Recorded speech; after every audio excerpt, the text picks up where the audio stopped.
Is school working for your child? If not, it might be time to explore some alternatives.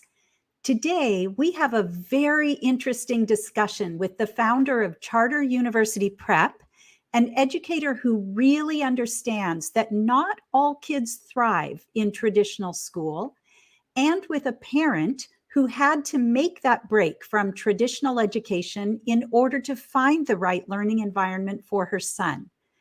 We'll talk about different school options, what they could look like, and how to make special education work better for your child. This is LD Expert Live.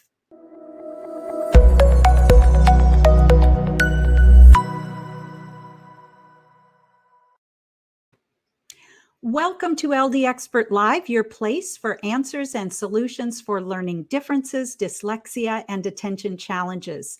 I'm your host, Jill Stowell, founder of Stowell Learning Centers and author of At Wit's End, A Parent's Guide to Ending the Struggle, Tears, and Turmoil of Learning Disabilities.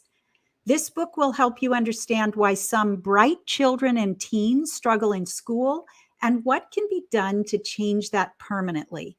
To get a free copy, go to parentsatwitsend.com. Today's episode is going to look at alternatives if school is not working for your child. I want to make a little disclaimer here. I was a former classroom teacher and special education teacher in the public schools. I know how challenging the job is and the heart that goes into it. So our intent here is not to rag on the schools or on teachers, but to explore ways to make education work better for your child. Because as we all know, not every student fits into a traditional box. We have Maddie Lino with us today in for Lauren. Maddie is a team leader and evaluator at our Irvine, California Center. Welcome, Maddie. Hi, everyone. It's so nice to have you back. I know, it's good to be back. I'm excited to step in for Lauren today. Well, I'm really excited for today's show, and I'm excited to see everyone's comments and questions, so definitely leave them below. And I'm happy to have Karen on today. She's one of our faithful viewers. You know, she's always commenting, so it'll be exciting to hear from her as well. Great. Thank you, Maddie. If you're just joining us, this is LD Expert Live. I'm your host, Jill Stowell. We have two guests today, Mike Harris and Karen Ellis.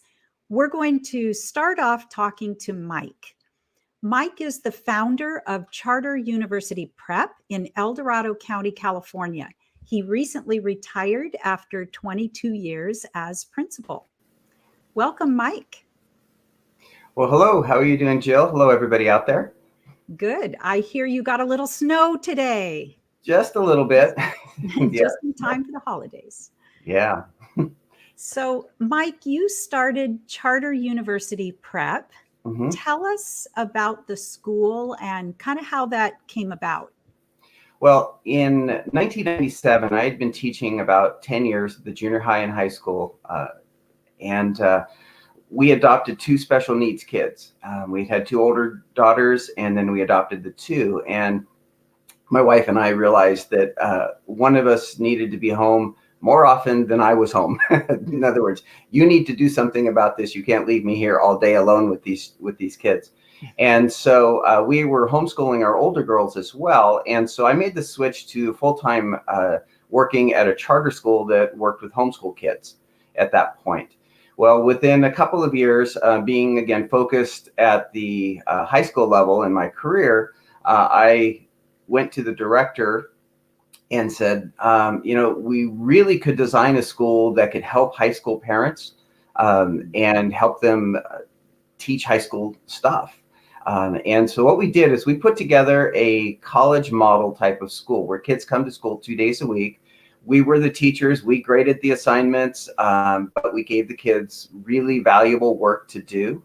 And they came back in a couple of days, and we offered a full load from freshman English all the way through physics and government and everything else. We had 3 languages that we offered and hired about 4 teachers to work on that.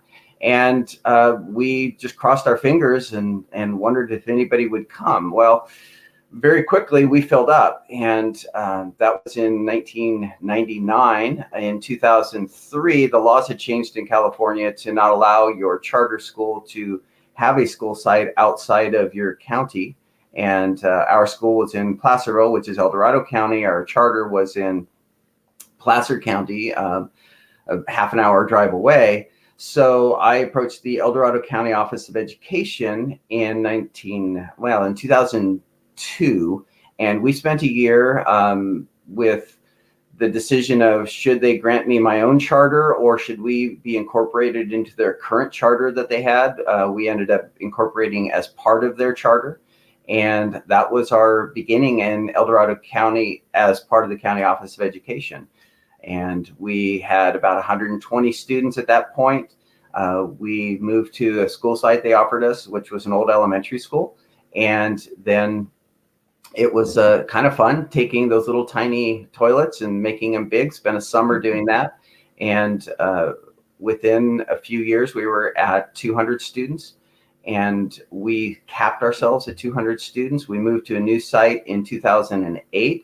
Much bigger site. Elementary school was going to close down, so we took it over, and we were having to change our name to Charter University Prep at that point because our previous site was kind of that school specific, and been doing well. In 2011, I took over a program as part of the county charter on the same school site that was called Charter Connections Academy. And really the difference between the two programs was one was designed for kids wanting to go to a university, and the other one was designed for kids who were probably not going to go to a university and they might go to the junior college or work. So the focus was different. Kids didn't all have to take chemistry. We had more of a vocational connection to our local community college with our connections kids. And we had a more academic connection to our community college with our university prep kids. And so that's how we got to where we got to. Mm-hmm. So talk to us about some of the major differences between a school like Charter University Prep and traditional education, and kind of how that serves kids differently. Well, especially it serves both ends of the spectrum, whether it's a university student or whether it's a vocational focused student or somebody who has disabilities. It is that when you're in school, the school time is very focused. We would run school from 8:30 to 1:30. You would have 4 or 5 classes, and they would be an hour long. And you would only meet 2 days a week, either a Tuesday, Thursday, or Monday, Wednesday, depending on what grade you're in. And then you would give very valuable homework where the kids were home. So for a student that gets very, very quickly through schoolwork, that meant that they had time to go do other things, whether they were in 4-H, whether they were going to flute lessons or karate lessons or working with their dad or having a part-time job. They weren't stuck in school 6 days a week. For students who struggled with homework, they might take an hour and a half to do the same homework that somebody else might take 20 minutes to do. But that doesn't matter. They have the time. And so you could adjust your program based on, well, what are your outside parameters of what you've got to deal with, and what is your academic goals, and what is your proclivities. If you are just a solid, I want to sit there and study all day kind of person, we had to push those kids to get out and take those karate lessons. For kids who struggled, we would set them up with 3 or 4 academic classes at a time, the other classes being easier. And so they wouldn't have that homework burden on those off days. And so the goal was that on your off days, meaning days you weren't at school, you would have 4 hours typically at high school of homework to do, maybe 5.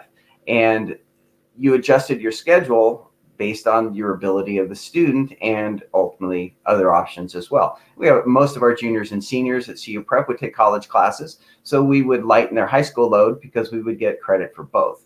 They could take a college anthropology course rather than taking a high school elective, and they would get college credit for it. At the vocational side, they might take a makerspace where they're working with 3D printers, or a MIDI course where they're working with musical instruments and learning how to design theater. whatever direction you wanted to go, you had that option because you weren't stuck in school 5 days a week. That's the big difference. And so for special education kids or kids with special needs, talk a little bit more about how people might think about customizing, a program for them. Sure. Yeah. One of the things that you have to understand in school is that the school is always driven by money. And the state will pay so many dollars per year per student. And traditional schools are generally under a 6-hour-a-day model. You need 360 minutes for your student to be in school.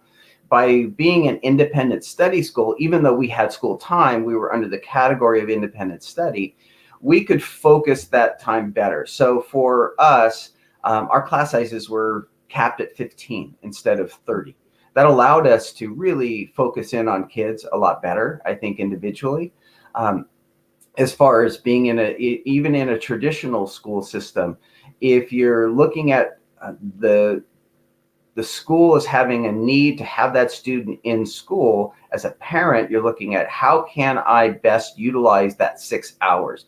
My own son, for example, was in special ed as he went through school. And the minimum requirement in California was you had to be in school 4 hours a day. Well, even though school was a 6-hour-day system. So we actually pulled him out of school. A local high school student came in and took him home in the afternoons for 2 hours and helped him build bicycles. And he learned a lot of his mechanical skill, not from the classroom, but actually by doing an independent study bicycle building course that our neighbor put together and I helped him do. And so our program would allow students to do things that were a little bit outside the box, and you can still get credit for it as long as it's in the IEP.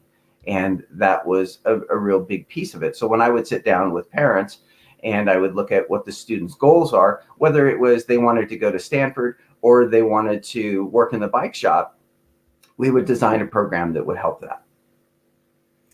And your son that you were talking about, he actually wasn't in charter university prep. No, right? He was in a traditional school, actually not very far from us, a couple of miles away, and he was in a special day class. And so we knew very early he was not going to get a high school diploma. And so we could design his curriculum rather than saying your goal for this IEP period is to have 2-digit multiplication with 90% accuracy, which he kind of did in 6th grade. And it kept being the same goal every year because he really didn't get any better than that. It's like, well, why don't we have a goal that actually is going to be meaningful? Because whether he got a diploma or not, the reality was he was going to be 19 when he graduated high school, with a diploma or without a diploma. And he would then go out into the world. He would have to compete against every other person on the planet for that job and to be independent to the level that he could be. And so we looked at the big picture of him as a human and said, what does he need to be successful as a 20-year-old, a 22-year-old, a 28-year-old, and got away from the focus of our goal is to get him out of high school.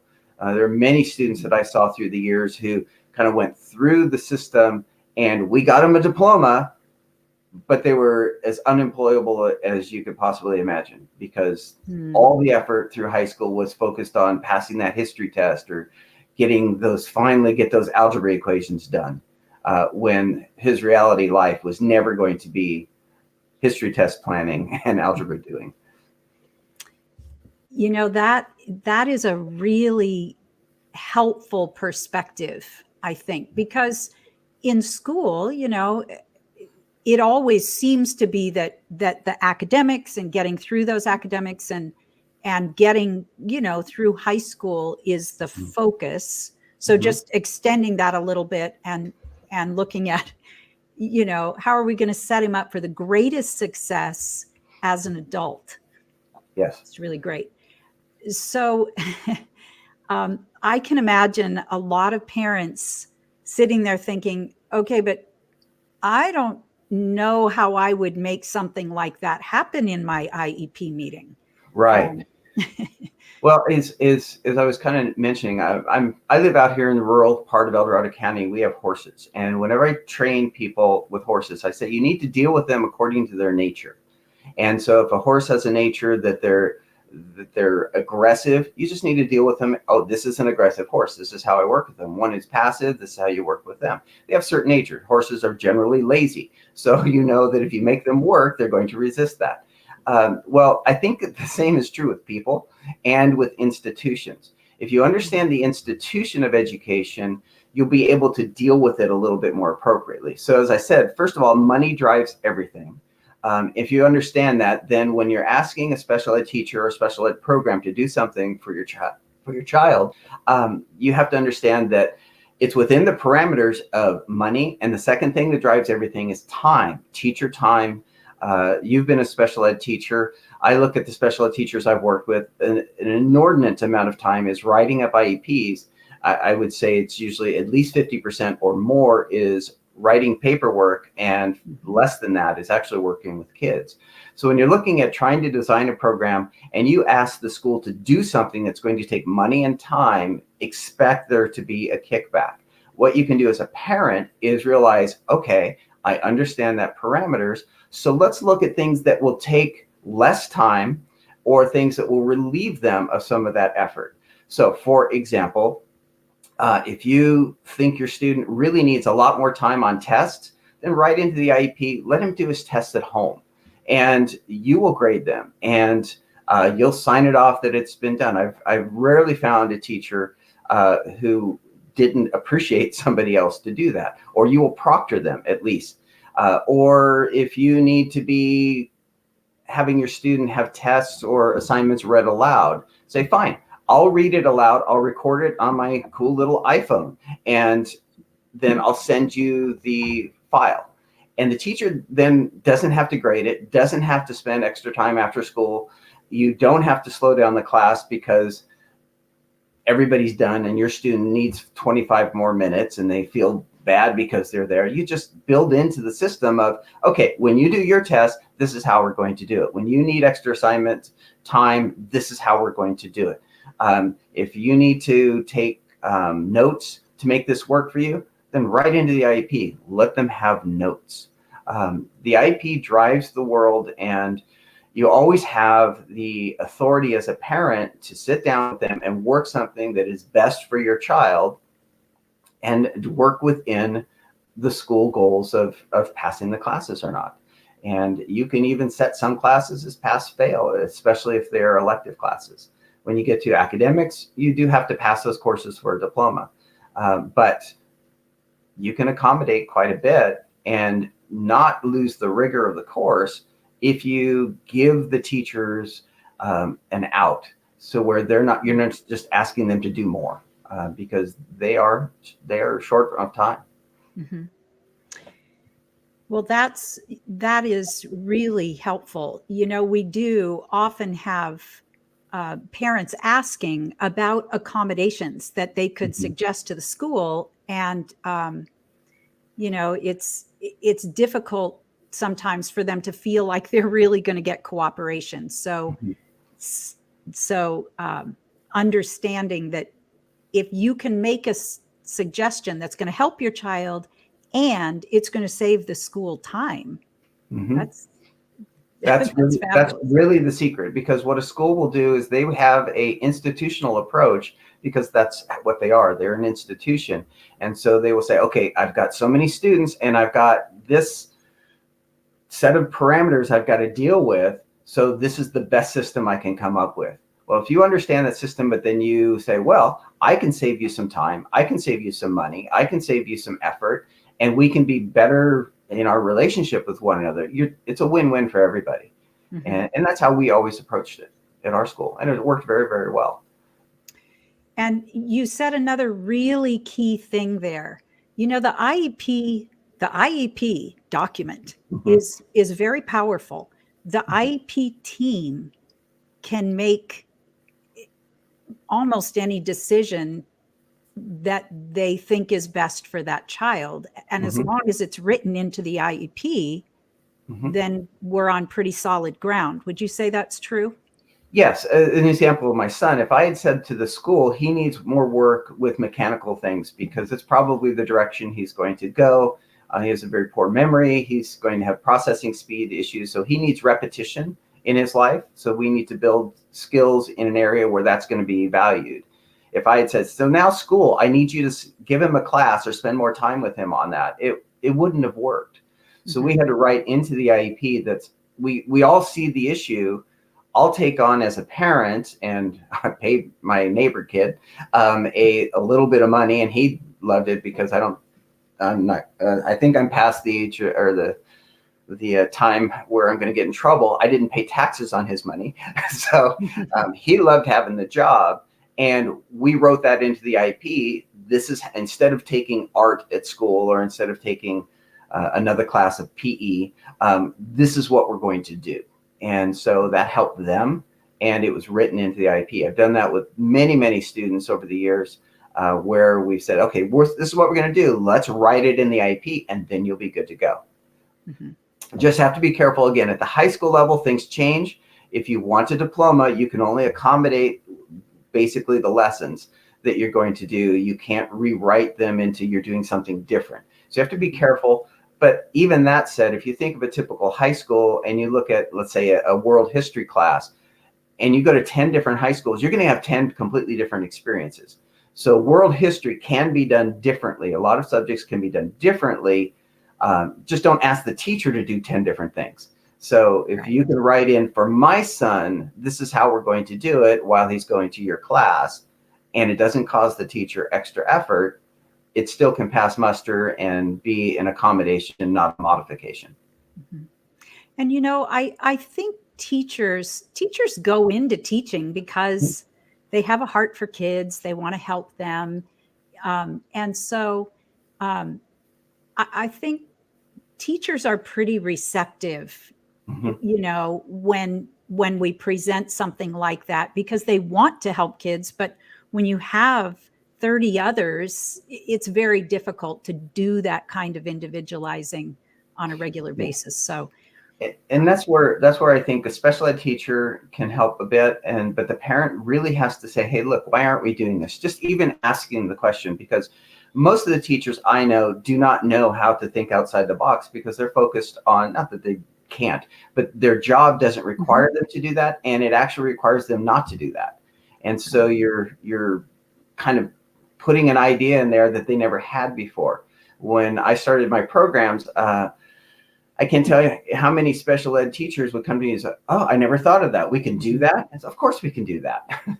We have to follow special ed law and we have to do what we need to do. But our goal is to do what's best for the student within the parameters of our organization. And so that's a really good point too, is as parents, your child, you may have ideas about how they're going to get that information or show what they know the best. And so if you bring that suggestion, it might be well taken by the team. They just hadn't thought of it. Yes, definitely. Well, it's really fun talking with you, Mike, because you make it seem like anything is possible. Yeah. Well, we've had students go through our program that at the university prep level with dysgraphia. How did we get through that? The answer is they did voice to text or they did verbal. I have one student who graduated, went off and did mercy ships in Africa. He is a filmmaker, got his bachelor's in San Francisco State. Incredible student, and yet he can't write. Have another girl that functionally blind, and so okay, there's certain things we're just going to do differently for you, but it doesn't mean you can't learn. We just need to do it this way, and I think most students can do this. Our school was designed for students that would be, I would say, the IEP level, not special day class. So anything above special day class would work. And from autism to dysgraphia to who knows. certainly a lot of ADHD. But again, our program worked for ADHD because you only had to suck it up for 4 hours a day and you could go home. So you weren't stuck there all day. Yeah. And the class sizes were small, and that really helped them as well. And for students with learning challenges and attention challenges, really the effort that they put into being able to be present and they're exhausted. get the information in class is so much greater than so many of their peers. And so a shorter day is really going to help them because they, are typically exhausted after a typical day in school. Yeah. And I brought to this program understanding because we homeschooled our older girls, and one of the two that we adopted as well, all the way through high school until they got into my school. And they're very high achievers. And we found that at the elementary level, if you did math and you did English every day, and you worked on your reading skills, you worked on your comprehension skills, you worked on your math skills, you were done with school in 2 hours. And then after that, it was, what are we going to study? Oh, grandpa went to the Ukraine. Let's make a map of where he's traveling today. Or we're going to go to ballet, or we're going to go work with the horses. So we know that at the elementary school, honestly, the academic work is about 2.5 hours a day. At the junior high, you're running to 3 to 4. At the high school, even academic high school kids should be done in 4 or 5 hours. And so there's a lot of wasted time in school. And if you can work with your school to focus the time to be useful and give your student a break, that will help. And it's unfair, I think, for kids to go to a 6-period day and then go home, and because they struggle with learning a little bit more, now they've got 5 hours of homework tonight, where really the teacher was intending it to be maybe an hour of homework. So that's a thing that you really have to work with your school. I always used to talk with my parents and say, it really doesn't matter what you're doing. It's like backpacking. I used to lead backpack trips. There's always somebody running way ahead, and there's always somebody in the back with blisters. And it's like, how many rocks can you carry in your backpack before you're exhausted? Some kids, you just keep adding rocks to the backpack, and eventually you can kill anybody. So for an academic student, if you just keep beating them up with more work, that's really not a great goal. The goal is to enjoy the trip. So let's do what you need to do to enjoy the trip. And if you're going to go on and get a PhD someday, you got 11 more years after high school just to get through that program. So let's not burn you out in high school. If you're getting blisters just from walking at the regular pace, let's take some of that load off of your backpack, and let's give you what you can do. And if it takes you an extra year in high school, so what? Let's make the goal appropriate for you, so you don't just hate school and get burned out. And that can be done from elementary school all the way through high school, but you've got to talk with your team to make this work. Mm-hmm. I want to ask you about one more thing, and then we're going to check in with our viewers. So a couple of times you said that the kids go to school 2 days a week, and then they are given valuable work to do on their own. Yes. So give us a picture of what that would be. I'll give you an example. I taught a science class, and we were studying astronomy. So in my class, I would focus on the how stars are formed, how we looked at the light spectra, how we could tell what is in the sky. Well, NASA has a what's called an astronomy picture of the day, and they've been posting pictures from telescopes from the 1990s, early 1990s. And so the homework was, I want you to go home. I want you to find a picture of the day, October 27th, 2006. I don't care. Find something that looks interesting to you. Write on a 3x5 card everything you can possibly think of that explains this. And NASA has notes and such on what it is they're looking at. And then when you come back to school tomorrow, you're going to share with the class, or on Thursday, you're going to share with the class what you learned. So I'm going to throw up on the overhead that picture. You're just going to tell me the date, and then you're going to explain to the class what it is. Well, that's a meaningful activity for a student. It's a meaningful activity for a classroom because everybody gets to participate. But you as a student, you get to go home and you get to kind of focus on, okay, what is, I can dig into it deeper. my three daughters, as an example, went through our school, and between the three of them, they have 22 years of college, including 2 masters, a PhD, and 5 bachelor's degrees. And they went to high school 2 days a week because there's no busy time at school. It's just we're learning, and then when you go home, you're going to focus more in depth rather than busy work. And that's what I think is really the key. Mm-hmm. Well, it is a very big decision as a parent to break from tradition. That's hard to do. But if your child is untraditional, don't be afraid to explore other options. So even though Charter University Prep is in the Sacramento area in California, this gives you a picture of what you might look for and what's possible. If you're just joining us, this is LD Expert Live. I'm Jill Stowell, founder of Stowell Learning Centers, and we've been talking with Mike Harris about alternative ways of working with students. Let's check in with Maddie and our live viewers, and then we'll get Karen's perspective as a parent. Hello. Well, it seems like people are really resonating with this mentality and approach. I'll just pull up some comments. So Kara is saying hello. Hi, Kara. Ellie is saying, I really love that perspective. I think she left that when you were just talking about setting goals that are tangible and going to be useful for the long term. And I think people really appreciate that. Lauren is saying hi from home. Hi, Lauren. Hello, everyone watching from home with sick kiddos. Oh, sorry. Very excited for today's show. A good school fit is so important for our kids with learning differences. And I can definitely attest to that. At the center, we're working on building these skills. Like, Mike, you were talking about students with dysgraphia, and, that might be something we work on. And the goal is to get them to the point where they don't need that, scaffolding, but while they're in that transition period, it's so important for them to have a good fit and they really feel comfortable at their school. So for sure. And Lauren's just saying again, great suggestions for parents. So many parents are intimidated by asking for accommodations for their kids. And just going along with that, Cecilia, this was while you were talking about the having kids do their tests possibly at home and recording that.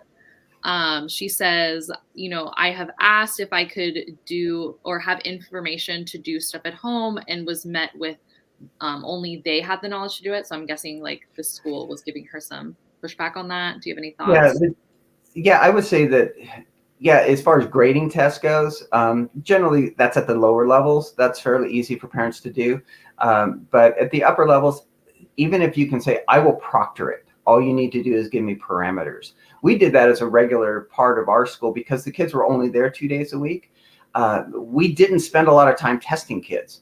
And so I would, as an example, a typical 10-month period of school, and you were doing 10 chapters in a math book, that's 10 days that you would be testing. Well, when you're only there 70 days the whole year, you've just knocked a seventh of your school year off, just to do a test a chapter. And so for us, it was regular for us to send the test home with the kids. The reality is the kids are going to do what the kids are going to do. We're never really afraid that if the parent cheats for them, and we had some parents cheat a little bit, obviously, it's not a rocket ship and it's not a race. We need to know what the student can do. We know what the students can do. The tests are ways for them to affirm it in a way that they can do so without putting in the other difficulties of life in way of what their actual knowledge is. So even if it's just proctoring, or here, I'll record it. I'll read the test, record it, send you an MP3. That works really well. That's something a parent can do that requires, again, nothing extra of the teacher. Teacher doesn't have to create a teacher guide, or especially an essay test. I'd have a hard time letting a parent grade that. Right. That would be harder for sure. And then Lauren has a question as well. I think this is a really great question. For parents who don't have background in education and aren't as familiar with the school system, what do you suggest for helping them to bring reasonable accommodation suggestions to an IEP meeting? How do parents know what is possible? That's such a good question, because a lot of times parents will come to us looking for feedback. So it's just hard because you don't know what you don't know. So I would say that, again, there's things that are very easy to deal with. One is there should never be an issue of time pressure. That's something you can always ask for. And you can relieve time pressure by, again, having it done at home, having done after school. If they have a period where they're doing it, that's fine. I find if you can just give them the ability to not have to do it in the pressure classroom environment, that's an easy one that almost everybody can do. The second is to sit down and when you have your initial IEP meeting with your teacher and say, what are the parameters of school? Do you have to be in school? How long? What is going to be absolutely required? Again, most schools run as an institution. And so especially at the high school and the junior high level, they have a master schedule and everything fits in the master schedule. And so they will only offer what's in the master schedule. Well, you can say, okay, rather than just doing the master schedule, is there what is our actual goal in education? Can we do this a different way? And another thing to understand is that when you talk about kindergarten through 8th grade, nothing matters. My English teachers always used to hate me when I would say that. It is that nothing matters. So there isn't, oh no, you have to have so many. In California, the only thing that actually is timed is PE. There's no requirement for math, no requirement for English, no requirement for history. So that means you can choreograph your day any way you want. That's the IEP national level program that says you have to do it. The state has to fit under those guidelines. So it is really just sitting, what does my child need? How can I get them? Let's work together to do the best. You'll do some things successfully and you'll fail sometimes. But as you're in this more and more, you will just have a much better thing than throwing your kid into the institution where, oh, he struggles in school, so let's give him 5th period study hall. That tends to be what most schools will do. And that's very ineffective. all right. Well, thank you so much for that. I'm sure that's really valuable for families like Lauren said, who are new to, giving input for the education system. So go ahead and keep leaving comments and questions if you still have them. We definitely like to hear from you, and we'll be checking back in soon. All right. Thank you, Maddie. Our next guest is Karen Ellis. Karen was one of our distance learning parents at Stowell Learning Center, and we loved working with her and her son, Andrew. They came to our Chino Center for an assessment and an intensive cognitive learning therapy jumpstart, and then completed their program through distance learning. When the program at Andrew's school was still not a good fit for him, Karen researched and found a charter school in El Dorado County, California, that would allow him to play to his strengths instead of highlighting his weaknesses. So we're going to talk a little bit about that. Welcome, Karen. Hi, Jill. Good to see you. You too. It's so fun to have you on the show in person. Thank you for having me. Such a supportive and encouraging person to us on LD Expert Live. So it's great to have you. Thank you. So Andrew is currently a very successful student at Charter University Prep. Is that right? Correct. And so tell us about your journey to get Andrew the help and the school that he needed to be successful. So I should start by saying that I work in special education as a paraprofessional. I'm a speech assistant. And so I have a lot of access to working with kids with different needs. But what's interesting is I wasn't able to quite figure out what was going on with my own son, which is why I had to bring him to Stowell. The teachers knew something wasn't quite adding up, but they couldn't put their finger on it. And so I brought him to Stowell and had him assessed. And once we had a sense of where his strengths were and where his weaknesses were, that's when I was able to go, okay, now we have a plan to help him become a stronger student and strengthen his weaknesses. And then also to go to the school and say, hey, this is what happened. This is what we found out. The first thing that happened was the school said, oh, we don't need to do any IEP or 504. And I wasn't interested in an IEP because I was getting the rehabilitation that he needed from Stowell.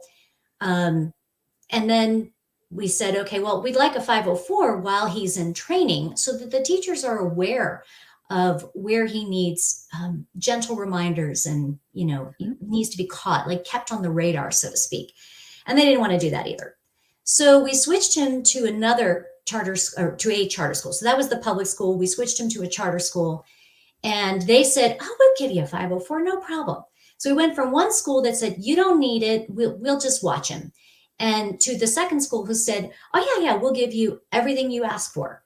But the problem is that they weren't really able to follow through.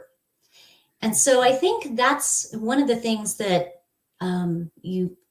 parents experience with schools is you'll either get the, no, we're not going to do anything, or we're going to get the, yeah, we'll give you, yes, you to death. And then nothing ever really comes of it. So he was still falling behind in the second school. And important to point out that not every school is perfect for every child. And I think that's important to recognize.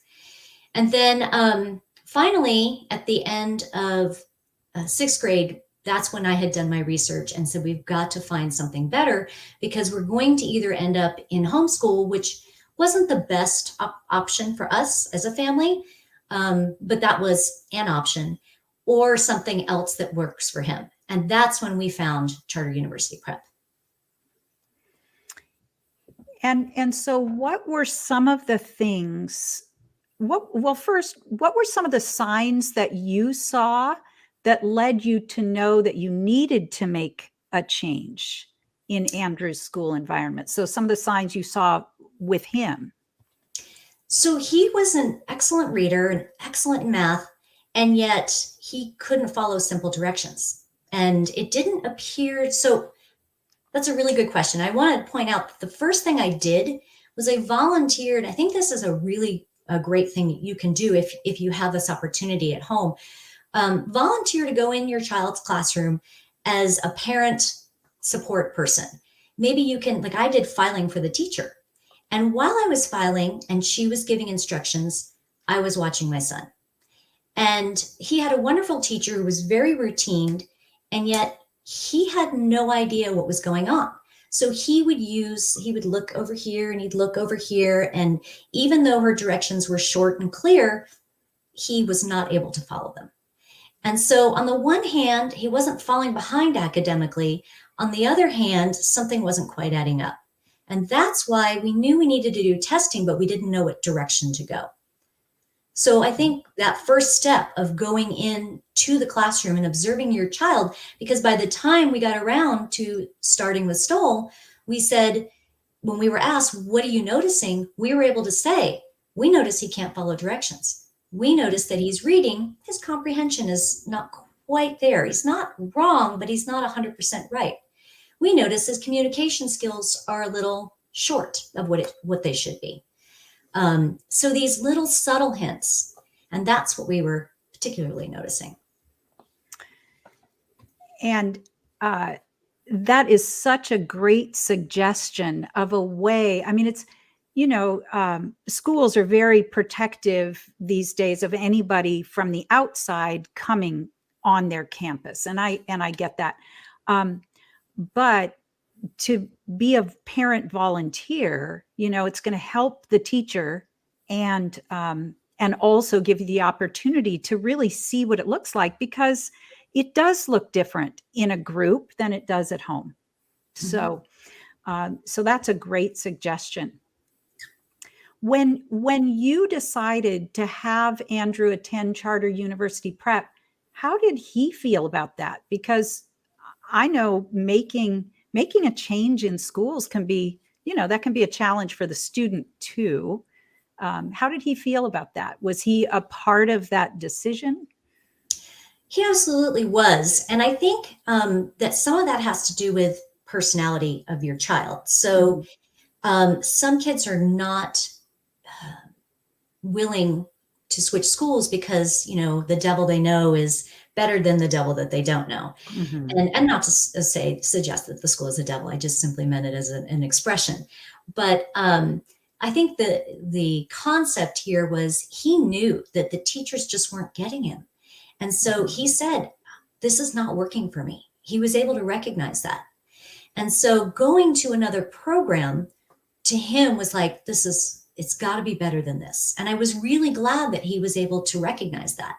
And he absolutely was part of the decision because he pitched other schools in the area. He wanted to go to the regular public junior high.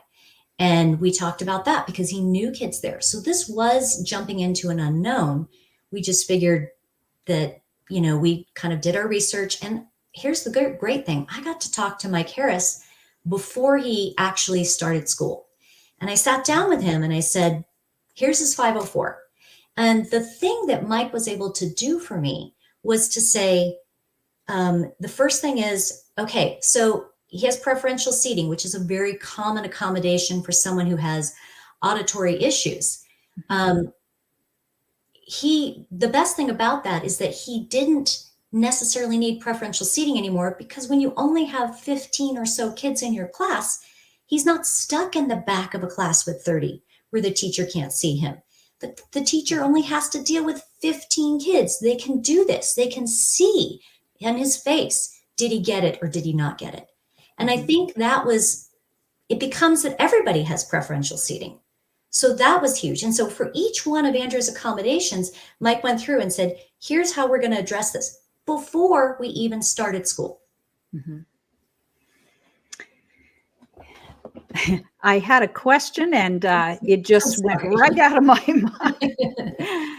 mind. As you were talking about Andrew being a part of the decision, it made me kind of think back to our discussion about accommodations and how sometimes, schools, teachers, they don't really know what accommodation to suggest, and thinking about, okay, well then parents need to go in with suggestions. And honestly, I think having that kind of open dialogue with your child and just exploring together, I am just blown away by how aware some of our students are about what they need, but nobody really asks them. Just this week, we tested a student who suggested to his parents that he might be dyslexic and would like to have testing. I mean, that's a lot of awareness. And so as you think about, just sort of exploring with kids, what would make it easier? And I love the language, I notice, I notice that, it's really hard for you to get the directions when the teacher gives them. What do you think would make that easier for you? And just kind of see what they say. Maybe the student's going to say, well, if the teacher talked louder or the teacher talks too fast, or, and maybe the teacher isn't talking too fast, but it gives you an idea. Ooh, they're not processing it all. Could we also get it in writing or something like that? So just, it just triggered me to think dialoguing with your child and exploring could help you come up with some of those accommodations. And going back to Lauren's question is, how do parents know? I think that's important. So I don't have a learning disability. So really understanding my child was kind of the first step to helping him, because I have to be the advocate. I have to be the one going into those meetings and saying, this is what he needs. And I think that a lot of parents are in the same boat that I was in, which is, I don't know what he needs. So you can get that education from going online. That information's out there. So going online, asking other parents who might have children with 504s or IEPs, can we talk about this? Can I ask you what you do in your 504? I talked to my people that I worked with in special education. They pointed me in the right way.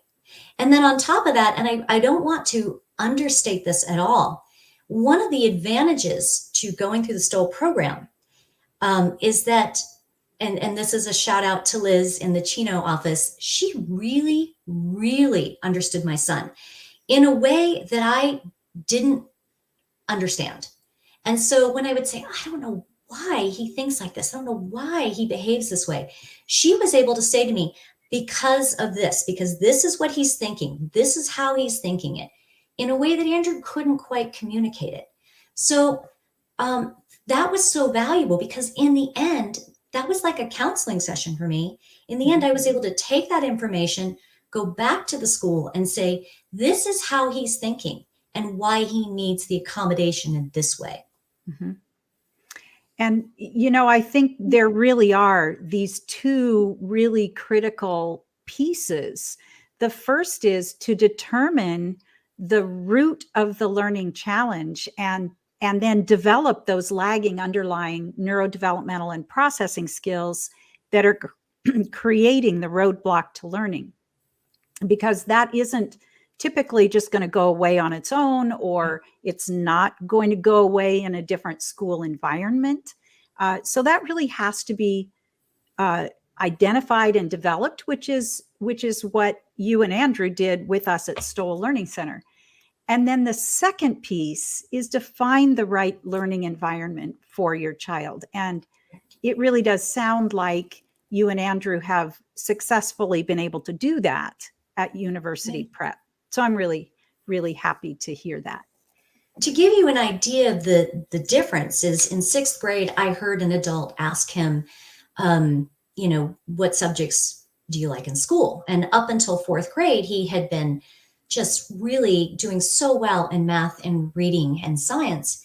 And I remember him telling that adult in 6th grade, well, I really like math and science, but I'm no good at it. And that broke my heart, because I knew it just wasn't the right learning environment for him. Mm-hmm. And so in the end, now that he's at Charter University Prep, he's once again just getting great grades. He's getting A's in math again. He's getting the stuff that he was getting before, only in an environment that also recognizes his needs for, I don't know if it's possible to bring Mike back on, but I really would love to share the story. I don't mean to. This is great. We were going to bring him in anyway to check in with our viewers, so that would be perfect. So when I met him, I remember saying to him, I was disappointed that California is taking spelling out of the curriculum. And as you know, Andrew never really got a good spelling education. And Mike had a story, and I'm hoping you can bring him on to kind of share what he said, because it really, really hit me at home. Great. In the heart. Well, hi there again. So I was able to listen in on you guys. I'll share that story. It's about my daughter, my second daughter, Stephanie. Very, very smart girl. And we noticed very early she could not do phonics as she was growing up. She would sight read, and she would just see a word, and her intelligence was such that she would just kind of fill in the blanks. But by the time she got to 5th or 6th grade, we were seeing that was becoming, while she could read at a college level by 6th grade, she couldn't read at a 5th grade level. And when it came down to actual reading, and we found very clearly, and so very similar to Stowell Center, we had a local place at that point. They're out of business, so they're not a competition, but we had her tested, and she had an auditory conceptualization dysfunction, and she just couldn't put those words in her head, for lack of a better term, a form of dyslexia. And so we went through some Linda Mood Bell. We did some shoring up of areas and helped her connect some of those dots. Brought her a long way as far as doing that. But then as we went through school, we adjusted her so where she always had the spell check. Back then, it was the little tiny handheld device that you could use as a spell checker as opposed to a phone, because she was pre-cell phone. And she went on and she had her sister check her essays. The teachers knew to give her a little bit of grace when it came to grading. Oh, she went off to UC Santa Barbara as a college student after a 4.0 high school, and double majored in global studies and Japanese of all things, which if you've ever tried to read Japanese, there are 3 alphabets and thousands and thousands of characters, and they all look like snowflakes to you when you're looking at them, and you've got to make sense of them, and it's not English. She spent her junior year in Japan at college in Kyoto at Toshisha University. She enjoyed the Asian culture so much. After she came back and got her bachelor's degree, went to China and was a professor at a school in a Chinese university. She actually went there to be an assistant, but the professor left after the second week for some reason. So they promoted her, gave her 4 times the salary, and said, "Here, you're the professor. You speak English." And so she had a great thing. And came back, got her international MBA, and she's the director of marketing for international translations. She does translations. People that write things like Google Translate. That's the company that she works for, and she's the director of marketing there. And what's really funny is that, if I asked her to write me a grocery list, I remember doing it in about 8th or 9th grade, and I got to the store and I got the list, and I said, "What's this?" "It's frozen Stratbargs." It's supposed to be frozen strawberries. But as I was telling Karen, it's like, you can be successful with this particular issue. And you're just going to have to know where your weaknesses are, shore them up. But the intelligence is there. There's no reason to stop. And she knew she wasn't going to be the person that was doing the fine editing on their website, although she runs the website, which is really funny. But she has somebody says, "Hey, check and make sure I didn't miss anything." So anyway, I think that's the story you were talking about, Karen. And I think what that's told me was that, so my son's not going to be the national spelling bee champion. And that's okay, because the goal in life for all of our kids, and sometimes I think as parents, we lose sight of this goal, is not that he's the best in math, the best in spelling, the best in reading. The goal is that once they turn 18, they either have a career path or they're just independent adults. And that's what we want for our kids, is that they're all independent and successful adults in whatever that means. Mm-hmm. Absolutely. Yeah. Well, thank you both for that. Maddie, I want to do one more check-in with you. Yes, definitely. We have a few questions. So first, just going along with your story about your daughter, Mike, Sue is wondering what kind of auditory processing disorder that was. She says, "My son is the same with spelling." It was basically, she didn't see letters for letters. She would catch 2 or 3 of them. She'd see a T, an H, and a W, and she'd think theater. Yeah. And she just kind of guess at the word that was about that long. And it took a while to go through. I remember having a lot of fun with the blocks where you just had to make up words that were phonetic and not try and guess a word because they weren't real words. And that and other Lindenwood Bell type of things worked out well for her. But again, we went through thorough testing, similar to what Stowell does, to help us identify where we really needed to focus. Definitely.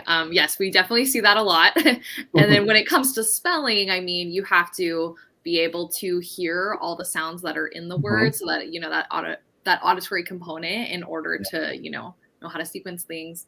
So yes, we definitely see that. Lauren has a question for Karen. She says, "Hi, Karen, this is so helpful. What signs or supports should parents look for when researching a good school fit for their child? What questions should they ask school admins?" So let me just say to start, you can ask a lot of questions. And I very well easily just could have met Mike and he could have said, "We'll do this, this, this, and this." And then he might have not followed through or not have been able to follow through with the promises. And you're going to experience that if you're going to experience it. So you just do the best that you can to say, "This is what my child needs. How do you address that at your school?" And that took a lot, because obviously I went through a couple of schools to find the right one. And then we also got lucky that that school was local. So, those are just kind of the luck of the draw in that sense. But I think that you learn as you go along, and it has to do with whatever those issues are for your child. And just really having, in a sense, go interview the school, interview the principal or the special education person, the principal probably, and have an exploratory discussion, sharing about your child and asking questions about how they've dealt with those kinds of things before. Sometimes I think we really are a little bit afraid as parents. It's not our turf, and we go on to the school grounds, and then we're a little bit afraid to be as proactive as we have to be in order to really find a good fit for our kids. So have that dialogue, ask questions, explain what you've seen with your child, and kind of open-ended. How would you deal with that, or what does it look like when you've seen that before? I would add, I'm sorry, I would add one thing to that. When you're talking about fear, schools are afraid. I was talking about, what drives a school? Well, money drives a school, time drives a school. In the special ed world, the fear of a lawsuit drives the school a lot. And so that's why they create institutional mechanisms to where if they do everything according to the book, then they're going to be covered if a parent is going to do a lawsuit. So when you come in as a parent, so a suggestion, you really need to come in as, I'm here to work with you for my student. I'm not here to demand of you something that we can't get. When Karen and I've met all the parents that ever came to my school, it's, hi, we're a school. What can we do for you? How can we help you? What's going to work? I've sent away as many students as I've taken in a sense of, yeah, this one doesn't look like it's a good fit for you. It's a matter of confidence going in saying, yeah, we can do this. This will work. How are we going to do it? This is how we'll do it. I don't know. Let's think about that. Let me talk to my special ed teacher and see what we can do. Just being non-threatening is great, but also understanding you have a goal, and your goal is for the best interest of your kid. And you're going to help the school not have to spend time, money, or lawsuits to work with you.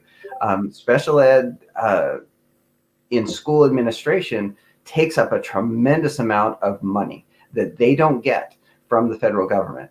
I was talking to our director of special ed a couple of years ago, and the special ed students' time and energy it takes to serve them encroaches in the regular budget. The federal special ed law money just doesn't even begin to approach it. And so that's always conscious in a administrator's mind, is how much time is it going to cost? How much struggle is this going to be on my teachers? And what do I got to do to avoid a lawsuit? Again, in the sense of like horses, if I know my horse is lazy and wants to just eat all the time, I'm going to deal with my horse that way. If you know the school has got these fundamental pieces and you just say, hey, I'm a partner with you. I'm not here to push you into an area that you're not going to be able to do. That helps. That is great advice. And honestly, I think, again, I think most teachers really, just like you, they want the best for their students. And so that partnership is huge. And everybody gets uncomfortable when they get pushed to be doing things that they don't know how to do or don't have time to do. So great advice. Definitely. That's so relevant. And, people really just identify with that mindset of just seeing our kids' potential. Ellis says, what a success story, Mike. It speaks to our kids' limitless potential, which is often overlooked in kids with challenges. It's so true. And Deborah Ann, hi, Deborah Ann. Good to have you. She says, yes, yes, yes. Why push kids to be the best at everything? Our son was an A student academically, yet couldn't read his own writing. He was kept at recess to redo his work to be neater in elementary school. That's so sad. Of course, once I stepped in, we stopped the school from keeping him at recess and lunch. It was a long journey with the schools. He's now 28 and very successful with 3 exclamation points. So that's awesome. And then Cecilia chiming in, our school cut special aid to students during COVID to use money for cleaning. Okay, that's a bummer. Well, I mean, you need to clean too, but yes. Yeah. Alrighty. Yeah, Well, it's unfortunate that it came out of the special ed budget. That's yes, that is unfortunate for sure. Alrighty. Well, it was so nice to hear from everyone. Thank you for your comments and your questions. It's always great to connect and, get all the feedback. So thank you so much for that. And if you haven't already joined our Facebook group, Mom Squad, now is definitely a great time. It's just full of resources and a community of parents who get it. And I know Karen was talking about just connecting with other parents. So that would be a great place to do so. Great. Thank you, Maddie. This is LD Expert Live. I'm Jill Stowell here with our guests, Karen Ellis and Mike Harris. Mike, what last thoughts do you have for our viewers today? I would say the theme here is think what's in the best interest of the student and work with the student. Every student that I ever brought into the school, I sat down sometimes to the embarrassment of the parent, and I just talked with them. What do you want? What do you struggle with? What do you need? Where is it that you find difficulty in school? And just teach them to be confident, to be a self-advocate. That makes a huge, huge difference. Whether it's talking to the special ed teacher, the regular ed teacher, to the principal, to your parents. Be honest, this is all of us have weaknesses. It doesn't matter who you are. Everybody in the school system, all your parents, they're there to help you. If we all knew how to do it ahead of time, we wouldn't be in school. So it's always a learning process, no matter who you are, and just learn to be honest and be okay with being honest, not embarrassed. Great advice. And Karen, what encouragement would you like to leave parents with? So I think that the important thing is to, our children are evolving. So the child that my son was before he started Stowell is not the child that he is now. So one of the things that I have done, particularly probably because of his weakest, was executive functioning skills. So I'm on LD Expert Live watching every week, and I watch Seth Perler, and I watch other people who are experts in the field of executive functioning to bring ideas to him to see how this can better serve him. In that, because he's evolved, his needs have changed. But I have managed to learn through the process of what the schools can do, what schools can do it for him and what schools can't, and then what he needs this year, so that this year's goals are improved upon for last year. And that's what we need to do as parents for our kids. It's the best way that we can parent our children is to learn what they need, know what the schools can do, and know what we can do to support them. Great. Well, thank you both for being with us today. This has been a really wonderful discussion. Karen, thank you for introducing us to Mike and for all your support. Thank you for having me. Mm-hmm. She's a great parent. She is. This is LD Expert Live, your place for answers and solutions for learning disabilities, dyslexia, and attention challenges. We're live every Tuesday at 10 a.m. Pacific.